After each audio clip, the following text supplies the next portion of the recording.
بسم اللہ الرحمن الرحیم۔ حضرت ابن عباس رضی اللہ عنہما سے روایت ہے کہ رسول اللہ صلی اللہ علیہ وسلم نے فرمایا، جو اپنے حاکم کی کوئی بات ناپسند کرے پس وہ صبر کرے، اس لیے کہ جو شخص بادلش کے برابر حاکم کی اطاعت سے نکلا وہ جاہلیت کی موت مرا۔ بخاری و مسلم۔ حضرت ابو بکر رضی اللہ عنہ سے روایت ہے کہ میں نے رسول اللہ صلی اللہ علیہ وسلم کو فرماتے سنا، جس نے بادشاہ کی توہین کی اللہ تعالیٰ اس کی توہین فرمائیں گے۔ ترمذی۔ حضرت ابو سعید عبد الرحمن بن سمرہ رضی اللہ عنہ سے روایت ہے کہ مجھے رسول اللہ صلی اللہ علیہ وسلم نے فرمایا، اے عبد الرحمن بن سمرہ، عہدے کا سوال مت کرو، اور اگر تمہیں بلا سوال مل جائے تو اس پر تیری مدد کی جائے گی اللہ کی طرف سے، اور اگر سوال سے ملا تو تمہیں عہدے کے حوالے کر دیا جائے گا۔ جب تم کسی بات کی قسم اٹھاؤ پھر تم کسی اور کام میں اس سے زیادہ بہتری پاؤ تو وہ کرو جو بہت بہتر ہو، اور اپنی قسم کا کفارہ ادا کر دو۔ بخاری و مسلم۔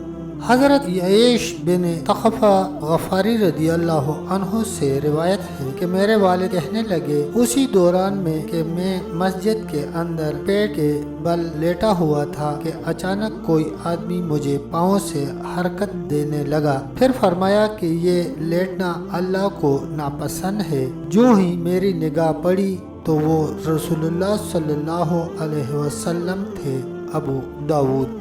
حضرت ابو ہریرہ رضی اللہ عنہ سے روایت ہے کہ رسول اللہ صلی اللہ علیہ وسلم نے فرمایا، جو آدمی کسی جگہ بیٹھا اور وہاں اس نے اللہ تعالیٰ کو یاد نہ کیا تو اس پر اللہ تعالیٰ کی طرف سے وبال ہوگا، اور جو آدمی کسی نیند کی جگہ لیٹا اور اس جگہ میں اللہ کو یاد نہ کیا تو اس پر بھی اللہ کا وبال ہے۔ ابو داود۔ حضرت ابو سعید خدری رضی اللہ عنہ سے روایت ہے کہ رسول اللہ صلی اللہ علیہ وسلم نے فرمایا، جب تم میں سے کسی کو جمائی آئے تو اپنے ہاتھ سے منہ کو بند کر لے، اس لیے کہ شیطان اندر داخل ہو جاتا ہے۔ مسلم۔ حضرت انس رضی اللہ عنہ سے روایت ہے کہ جب یمن کے لوگ آئے تو رسول اللہ صلی اللہ علیہ وسلم نے فرمایا کہ تمہارے پاس یمن کے لوگ آئے ہیں، اور یہ پہلے لوگ ہیں جو تمہارے پاس مصافحہ لائے ہیں۔ ابو داود۔ حضرت عمر بن عاص رضی اللہ تعالی عنہ سے روایت ہے کہ جب تم مجھے دفن کر چکو تو میری قبر کے گرد اتنی دیر ٹھہرو جتنی دیر میں ایک اونٹ کو ذبح کر کے اس کا گوشت تقسیم کیا جاتا ہے، تاکہ میں تم سے انس حاصل کروں اور جان لوں کہ اللہ کے قاصدوں کو کیا جواب دوں۔ مسلم۔ حضرت ابو ہریرہ رضی اللہ عنہ سے روایت ہے کہ رسول اللہ صلی اللہ علیہ وسلم نے فرمایا، جب تم میں سے کوئی ایک رات کو بیدار ہو جائے پھر اس کی زبان پر مشکل ہو گیا اور اس نے نہ جانا کہ وہ کیا کہہ رہا ہے، اس کو چاہیے کہ وہ لیٹ جائے۔ مسلم۔ حضرت انس رضی اللہ عنہ سے روایت ہے کہ نبی اکرم صلی اللہ علیہ وسلم سعد بن عبادہ رضی اللہ عنہ کے ہاں تشریف لائے۔ انہوں نے آپ کی خدمت میں زیتون اور روٹی پیش کی، پس آپ نے اس میں سے کھایا۔ پھر نبی اکرم صلی اللہ علیہ وسلم نے دعا فرمائی، تمہارے ہاں روزہ دار روزہ افطار کریں اور تمہارا کھانا نیک لوگ کھائیں اور فرشتے تم پر رحمتیں بھیجیں۔ ابو داود۔ حضرت عبداللہ بن عمر رضی اللہ عنہما سے روایت ہے کہ رسول اللہ صلی اللہ علیہ وسلم رمضان کے آخری عشرہ میں اعتکاف فرماتے تھے۔ بخاری و مسلم۔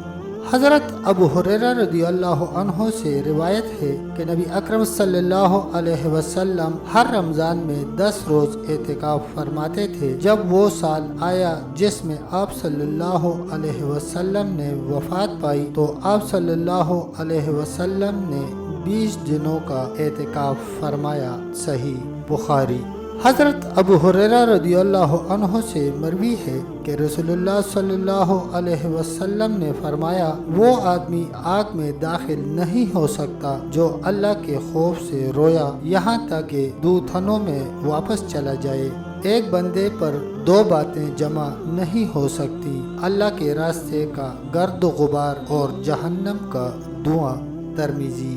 حضرت عبداللہ بن عباس رضی اللہ عنہما سے مروی ہے کہ میں نے رسول اللہ صلی اللہ علیہ وسلم سے سنا، دو آنکھیں ایسی ہیں جن کو آگ نہیں چھوئے گی، ایک وہ جو اللہ کے خوف سے روئی اور دوسری وہ جس نے اللہ کی راہ میں پہرا دیتے ہوئے رات گزاری۔